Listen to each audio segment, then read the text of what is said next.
ഒരു fixed tower crane എങ്ങനെയാണ് erection ചെയ്യുന്നത് എന്നുള്ളൊരു സംശയം എല്ലാവർക്കും ഉണ്ടാവും. നമ്മളിപ്പോൾ വീഡിയോസിൽ അല്ലെങ്കിൽ യൂട്യൂബിലൊക്കെ സെർച്ച് ചെയ്യുന്ന സമയത്ത് നമുക്ക് കാണാൻ സാധിക്കുന്നത് ഇതെങ്ങനെയാണ് വർക്ക് ചെയ്യുന്നതെന്നും അതേപോലെ അതിൻ്റെ പാർട്സും എക്സ്പ്ലനേഷൻ ആയിരിക്കും കൂടുതലുണ്ടാവുന്നത്. അപ്പോൾ എങ്ങനെയാണ് ഒരു ഫിക്സഡ് ടവർ ക്രെയിൻ ഇറക്ഷൻ ചെയ്യുന്നതെന്നുള്ള ഫുൾ വീഡിയോ നിങ്ങളെ പരിചയപ്പെടുത്താൻ വേണ്ടിയാണ് നമ്മൾ ഇതേപോലുള്ള യൂസർ ഇൻസ്റ്റിറ്റ്യൂട്ടിലെ ടവർ ക്രെയിൻ ഇറക്ഷൻ ചെയ്യുന്ന വീഡിയോ നിങ്ങൾക്കായിട്ട് കാണിക്കുന്നത്. Fixed tower crane location set ചെയ്യുമ്പോൾ ഇമ്പോർട്ടൻ്റ് ആയിട്ടുള്ള ഒരു കാര്യമാണ് നമ്മളുടെ ചുറ്റുപാടുകൾ ശ്രദ്ധിക്കുക എന്നുള്ളത്. വർക്ക് സൈറ്റിൻ്റെ ഈ ബൂം എത്താൻ പറ്റുന്ന ഏരിയകളൊക്കെ ഒന്ന് ചെക്ക് ചെയ്യണം. അതിൻ്റെ സറൗണ്ടിങ്സ് ചെക്ക് ചെയ്യണം. എന്തൊക്കെ ഇലക്ട്രിക്കൽ ലൈൻസ് വരുന്നുണ്ടോ, ഇതേപോലെ എന്തെങ്കിലും മരങ്ങൾ നിൽക്കുന്നുണ്ടോ, ബിൽഡിങ്ങുകൾ വരുന്നുണ്ടോ, എന്തെങ്കിലും തടസ്സങ്ങളുണ്ടോ എന്നുള്ളത് ആദ്യം ചെക്ക് ചെയ്തതിന് ശേഷമാണ്, അതൊന്നും ഇല്ലാന്ന് ഉറപ്പ് വരുത്തിയിട്ട് വേണം നമ്മളൊരു fixed tower crane location fix ചെയ്യാനായിട്ട്. അപ്പോൾ ഈ കാണുന്നതാണ് നമ്മളുടെ ഈ ഒരു ബിൽഡിംഗ് G+12 ബിൽഡിങ്ങിൻ്റെ കൺസ്ട്രക്ഷൻ ആർക്കിടെക്ചർ ഡ്രോയിങ് ആണ് ഈ കാണിച്ചിരിക്കുന്നത്. അപ്പോൾ ഇതിൽ ഈ കാണുന്നതാണ്, ഇവിടെയാണ് നമ്മളുടെ എല്ലാ ബിൽഡിങ്ങും വരുന്നത്. ഇവിടെയാണ് നമ്മൾ ഫിക്സഡ് ടവർ ക്രെയിൻ വെച്ചിട്ടുള്ളത്. കാരണം അങ്ങനെ ഒരു ലൊക്കേഷൻ ഫിക്സ് ചെയ്യാനുള്ളൊരു കാരണം എന്ന് പറഞ്ഞാൽ നമുക്ക് ഈ എല്ലാ ബിൽഡിങ്ങിൻ്റെ ഏരിയയിലേക്കും നമുക്ക് മെറ്റീരിയൽസ് എത്തിക്കാനായിട്ട് സാധിക്കണം. അപ്പോൾ അതിന് വേണ്ടിയാണ് നമ്മളൊരു 38 മീറ്റർ ബൂം ലെങ്ത് വെച്ച് നമ്മൾ എല്ലാ ഏരിയയിലേക്കും കവർ ചെയ്യാൻ പറ്റുന്ന രീതിയിലാണ് നമ്മൾ ലൊക്കേഷൻ ഫിക്സ് ചെയ്തിട്ടുള്ളത്.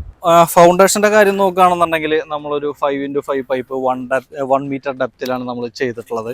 ഒരു 30 മീറ്റർ ക്യൂബ് ഫൗണ്ടേഷനാണ് നമ്മൾ ഈ ഒരു ഫിക്സഡ് ടവർ ക്രെയിന് വേണ്ടി ചെയ്തിട്ടുള്ളത്. ഫിക്സഡ് ടവർ ക്രെയിൻ്റെ പാർട്സുകൾ ഇവിടെ വെച്ചിട്ടുണ്ട്. നിങ്ങൾക്ക് കാണുന്നതാണ് മാസ്റ്റ് എന്ന് പറയുന്ന എക്യുപ്മെന്റ്, അതിൻ്റെ ഒരു പാർട്സ്. അപ്പോൾ ഈ മാസ്റ്റ് ഉപയോഗിച്ചിട്ടാണ് ഫിക്സഡ് ടവർ ക്രെയിൻ്റെ ഹൈറ്റുകൾ നമ്മൾ കൂട്ടുന്നത്. ഈ കാണുന്ന പാർട്ടാണ് ബൂം അഥവാ ജിബ് എന്ന് പറയുന്ന എക്യുപ്മെന്റ്. ഇവിടെ നമുക്ക് നോക്കിയാൽ കാണാം കൗണ്ടർ ജിബ് വെച്ചിട്ടുണ്ട്. പിന്നെ ഇത് 360 ഡിഗ്രി റൊട്ടേറ്റ് ചെയ്യുന്ന ഒരു എക്യുപ്മെന്റും കൂടിയാണ്. അപ്പോൾ റൊട്ടേറ്റ് ചെയ്യാൻ ആവശ്യമായിട്ടുള്ള സ്വിംഗ് ടേബിളും അവിടെ ഇറക്കിയിട്ടുണ്ട്.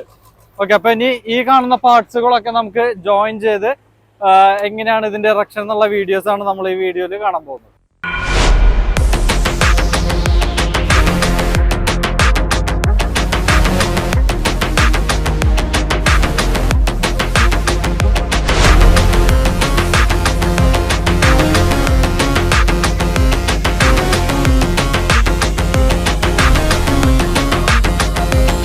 ഓക്കെ, അപ്പൊ ഇതില് നമ്മൾ ബേസ്മെന്റ് ആണ് ആദ്യം നമ്മൾ ബിൽഡ് ചെയ്തത്. അതിനുശേഷം നമ്മൾ മാസ്റ്റ് വെച്ചതിന് ശേഷം അതിന്റെ ലെവൽ നോക്കി നമ്മൾ ബോൾട്ട് കാര്യങ്ങളൊക്കെ സെറ്റ് ചെയ്ത് ബേസ്മെന്റ് നമ്മൾ ക്ലിയർ ആക്കി. അതിനുശേഷം നമ്മൾ മാസ്റ്റുകൾ അടുക്കി വെച്ചു. നമ്മൾ ക്രെയിൻ്റെ ഹെൽപ്പോട് കൂടി മാസ്റ്റ് കയറ്റി വെച്ചു. പിന്നെ നമ്മൾ ഈ കാണുന്നതാണ് ക്ലൈംബിംഗ് ഫ്രെയിം. ഈ മാസ്റ്റിന് ചുറ്റും കാണുന്ന ഒരു ഫ്രെയിമാണ് ക്ലൈംബിംഗ് ഫ്രെയിം എന്ന് പറയുന്നത്. ഇത് ഉപയോഗിച്ചിട്ടാണ് നമ്മൾ ഇനി ഈ ടവർ ക്രെയിൻ്റെ ഹൈറ്റുകൾ കൂട്ടാനായിട്ട് പോകുന്നത്. ക്ലൈംബിംഗ് ഫ്രെയിം വെച്ചതിന് ശേഷം നമ്മൾ മുകളിൽ വെച്ചിട്ടുള്ളതാണ് സ്വിംഗ് യൂണിറ്റ്. നമുക്കിത് 360 ഡിഗ്രി റൊട്ടേറ്റ് ചെയ്യാനായിട്ട് ആവശ്യമായിട്ടുള്ളതാണ് ഈ സ്വിംഗ് യൂണിറ്റ് എന്ന് പറയുന്നത്. ഈ യൂണിറ്റ് വെച്ചു. അതിനോടൊപ്പം തന്നെ നമ്മൾ ക്യാബിൻ ഓപ്പറേറ്റർ കയറിയിരുന്ന് ഓപ്പറേറ്റ് ചെയ്യുന്ന ക്യാബിനും വെച്ചു. അതിനുശേഷം നമ്മൾ കൗണ്ടർ ജിബ് വെച്ചു. നമ്മൾ ഈ കൗണ്ടർ വെയിറ്റും കാര്യങ്ങളൊക്കെ വെക്കുന്ന ഒരു പോർഷനാണ് കൗണ്ടർ ജിബ് എന്ന് പറയുന്നത്. അതിലിപ്പോൾ നമ്മൾ നിലവിൽ ഒരു വെയിറ്റ് ആണ് ഇട്ടിട്ടുള്ളത്. അതേപോലെ 6 യൂണിറ്റുകളാണ് വെയിറ്റുകളാണ് നമുക്ക് ഇതിൽ ഉണ്ടാവുക. അപ്പോൾ നമ്മൾ ഈ വെയിറ്റ് ഒക്കെ വെച്ചത് നമ്മുടെ ക്രെയിൻ്റെ ഹെൽപ്പോട് കൂടിയാണ്. ക്രെയിൻ ഉപയോഗിച്ച് നമ്മൾ ഈ ലോഡ് ലിഫ്റ്റ് ചെയ്തു അവിടെ പ്ലേസ് ചെയ്യാണ് ചെയ്തിട്ടുള്ളത്. നമ്മൾ സ്വിംഗ് ചെയ്ത് നോക്കി. അതുപോലെ തന്നെ നമ്മൾ മുകളിൽ നോക്കിയാൽ കാണാം, നമുക്ക് ഓവർ ഹെഡ് പറയുന്ന ഒരു യൂണിറ്റ് ആണ് മുകളിൽ വെച്ചിട്ടുള്ളത്. അവിടെ നിന്ന് ടയർ റോഡ് നമ്മൾ കെട്ടിയിട്ടുണ്ട്. ഈ കൗണ്ടർ ജിബിലേക്ക് ഒരു സപ്പോർട്ടിങ്ങിന് വേണ്ടി ടയർ റോഡ് നമ്മൾ വെച്ചിട്ടുണ്ട്. ഇനി അടുത്തൊരു സ്റ്റേജ് എന്ന് പറഞ്ഞാൽ ഈ കാണുന്ന ഇത്രയും ലെങ്ത് ഉള്ള ബൂം. ഈ ബൂം നമ്മൾ എവിടെ ഫിക്സ് ചെയ്യുക? നമ്മൾ ടവർ ക്രെയിനിൽ ഫിക്സ് ചെയ്യുക എന്നുള്ളതാണ് നമ്മുടെ നെക്സ്റ്റ് ജോബായിട്ട് വരുന്നത്. അതിന് നമ്മൾ ഉപയോഗിക്കുന്നത് ഈ ഒരു ഓൾട്ടറിംഗ് ക്രെയിൻ ഉപയോഗിച്ചിട്ടാണ് നമ്മൾ ലിഫ്റ്റ് ചെയ്യുന്നത്. ഓക്കെ, നമ്മളിപ്പോൾ ഈ ഒരു ബൂം ഉയർത്താനായിട്ട് നമ്മൾ 2 ക്രെയിൻ്റെ ഹെൽപ്പോട് കൂടിയാണ് ഈ ഇത്രയും വെയിറ്റ് ഉള്ള ഒരു ബൂം നമ്മൾ ലിഫ്റ്റ് ചെയ്യുന്നത്. ഒന്ന് നമ്മുടെ ഓൾട്ടറിംഗ് ക്രെയിൻ ഉപയോഗിച്ചിട്ടും പിന്നെ നമ്മളുടെ തന്നെ മൊബൈൽ ക്രെയിൻ ഉപയോഗിച്ചിട്ടാണ് നമ്മൾ ഈ ബൂമിനെ ലിഫ്റ്റ് ചെയ്യുന്നത്.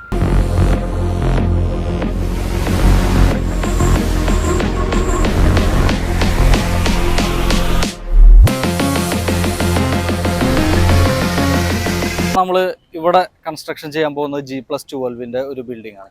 അപ്പോൾ ആ ഒരു ബിൽഡിങ്ങിൻ്റെ കൺസ്ട്രക്ഷൻ തുടങ്ങി പുരോഗമിക്കും തോറും ഇതിൻ്റെ ഹൈറ്റ് കൂടും.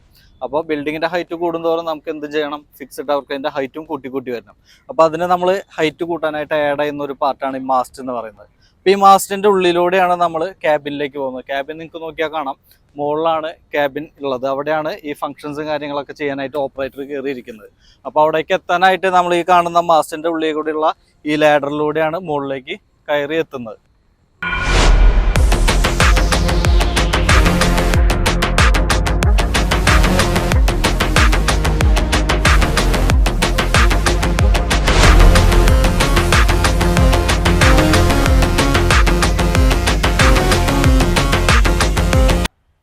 ഓക്കെ, ഈ ക്ലൈംബിംഗ് ഫ്രെയിം ഉപയോഗിച്ചിട്ടാണ് നമ്മൾ ഈ ഫിക്സ്ഡ് ടവർ ക്രെയിൻ്റെ ഹൈറ്റ് കൂട്ടാനായിട്ട് പോകുന്നത്. അപ്പോൾ ഈ ഫ്രെയിം നോക്കിക്കഴിഞ്ഞാൽ കാണാം അതിൻ്റെ ഒരു മധ്യഭാഗത്തായിട്ട് നിങ്ങൾക്ക് ഒരു സിലിണ്ടർ കാണാം, ഹൈഡ്രോളിക് സിലിണ്ടർ. ഈ ഹൈഡ്രോളിക് സിലിണ്ടറും ഹൈഡ്രോളിക് ജാക്ക് ഉപയോഗിച്ചിട്ടാണ് നമ്മൾ ഈ ഒരു ഫിക്സ്ഡ് ടവർ ക്രെയിൻ്റെ ഹൈറ്റ് കൂട്ടാനായിട്ട് പോകുന്നത്.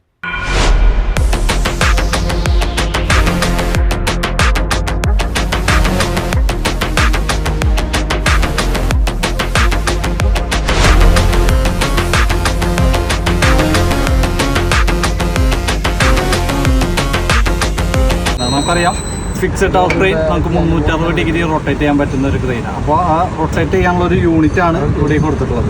അപ്പോൾ ഈ ഒരു സ്വിംഗ് യൂണിറ്റിനെ റൊട്ടേറ്റ് ചെയ്യിക്കുന്നത് ഈ ഒരു മോട്ടർ വെച്ചിട്ടുണ്ട്. അപ്പോൾ നമ്മൾ ടവർ ക്രെയിൻ്റെ മോൾ ഭാഗത്തേക്ക് വന്നിരിക്കുകയാണ്. അപ്പോൾ ഈ കാണുന്നതാണ് നമ്മളുടെ കൗണ്ടർ ജിബ് എന്ന് പറയുന്ന ഒരു പോർഷൻ. അതിലാണ് ഇപ്പോൾ നമ്മൾ നിൽക്കുന്നത്. അപ്പോൾ ഈ കാണുന്ന ഈ ഒരു പാർട്ടാണ് നമുക്ക് വിഞ്ച് എന്ന് പറയുന്നത്. അതായത് ഈ കാണുന്ന റോപ്പ് നമ്മൾ ലോഡ് പൊക്കാനും താഴ്ത്താൻ ഉപയോഗിക്കുന്ന ആ ഒരു ലോഡിനെ നമ്മൾ കൺട്രോൾ ചെയ്യുന്നത് ഇവിടെയാണ്. ഇതിനെയാണ് വിഞ്ച് എന്ന് പറയുക. ഈ ബാക്കിൽ കാണുന്നതാണ് വിഞ്ച് മോട്ടർ. അപ്പോൾ ഈ വിഞ്ച് നമുക്ക് റൊട്ടേറ്റ് ചെയ്യാനായിട്ടാണ് നമ്മൾ വിഞ്ച് മോട്ടർ യൂസ് ചെയ്യുന്നത്. പിന്നെ അതേപോലെ ഈ കാണുന്നതാണ് ഗിയർ ബോക്സ് എന്ന് പറയുന്ന നമ്മുടെ ഈ ഫിക്സ്ഡ് ടവർ ക്രെയിൻ്റെ ഗിയർ ബോക്സ്. ഈ കാണുന്നതാണ് നമ്മുടെ ഫിക്സ്ഡ് ടവർ ക്രെയിൻ്റെ ബ്രേക്കിംഗ് സിസ്റ്റം എന്ന് പറയുന്നത്. ഓക്കെ, പിന്നെ ആ കാണുന്നത് കൗണ്ടർ വെയിറ്റ് ആണ്. ഈ കാണുന്നതാണ് കൗണ്ടർ വെയിറ്റ്. നമ്മൾ മുന്നിൽ ലോഡ് എടുക്കുന്നുണ്ട്. അപ്പോൾ അതിനെ നമുക്ക് ഈ ഒരു ക്രെയിനെ ബാലൻസ് ചെയ്ത് നിർത്താൻ വേണ്ടിയാണ് നമ്മൾ ഈ ഒരു കൗണ്ടർ വെയിറ്റ് നമ്മൾ ഉപയോഗിക്കുന്നത്. ഇപ്പോൾ ഇതിൽ നമ്മൾ കൗണ്ടർ വെയിറ്റ് നമ്മൾ ഇട്ടേക്കുന്നത് ഒരു 10 ടണ്ണാണ്. ഇതിൽ ഒരു യൂണിറ്റ് വരുന്നത് 2.5 ടൺ വെച്ചിട്ട് അങ്ങനെ 4 യൂണിറ്റാണ് ഇട്ടിട്ടുള്ളത്. അങ്ങനെ 10 ടണ്ണാണ് നമുക്ക് കൗണ്ടർ വെയിറ്റ് നമ്മൾ സെറ്റ് ചെയ്തിട്ടുള്ളത്.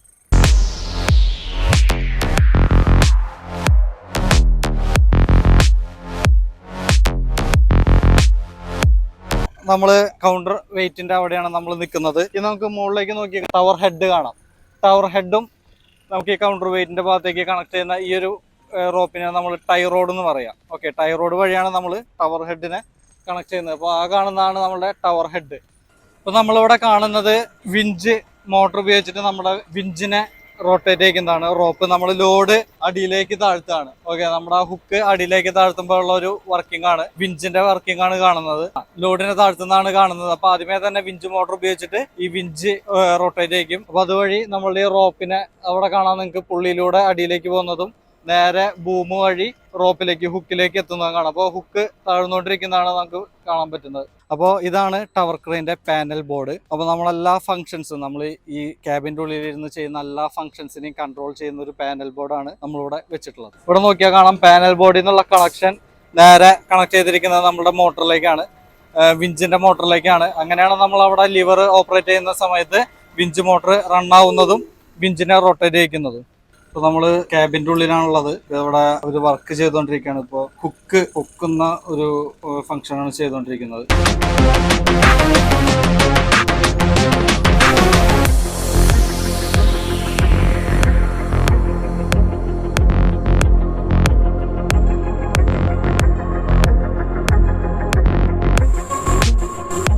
അതുപോലെ തന്നെ വർക്കേഴ്സ് നമ്മളിവിടെ പഠിക്കാൻ വരുന്നവരാണെന്നുണ്ടെങ്കിലും ഇവിടെ ഈ ക്രെയിനിൽ വർക്ക് ചെയ്യുന്നവരാണെന്നുണ്ടെങ്കിലും നമുക്ക് സൈറ്റുകളിൽ നിർബന്ധമായിട്ടുള്ള കുറച്ച് കാര്യമാണ് സേഫ്റ്റി എന്ന് പറയുന്നത്. അപ്പോൾ നമുക്ക് നോക്കുകയാണെന്നുണ്ടെങ്കിൽ ഒരു 5 തരം സേഫ്റ്റികളാണ് നമ്മൾ ഓപ്പറേറ്റ് ചെയ്യുന്ന ആൾക്കാർ നോക്കേണ്ടത്. ഓപ്പറേറ്റ് ചെയ്യുന്ന ആളുടെ സേഫ്റ്റി നോക്കണം, വർക്ക് സൈറ്റിൻ്റെ സേഫ്റ്റി നോക്കണം, നമ്മൾ എടുക്കുന്ന ലോഡിൻ്റെ, അതേപോലെ തന്നെ നമ്മൾ ഉപയോഗിക്കുന്ന എക്യുപ്മെൻറ്റ്സിൻ്റെ, പിന്നെ മറ്റുള്ള വർക്കേഴ്സിൻ്റെയും സേഫ്റ്റി നമ്മൾ നോക്കണം. അതിൽ ഇമ്പോർട്ടൻ്റ് ആണ് നമ്മൾ ഓപ്പറേറ്റ് ചെയ്യുന്ന ആളുടെ പേഴ്സണൽ സേഫ്റ്റി എന്ന് പറയും.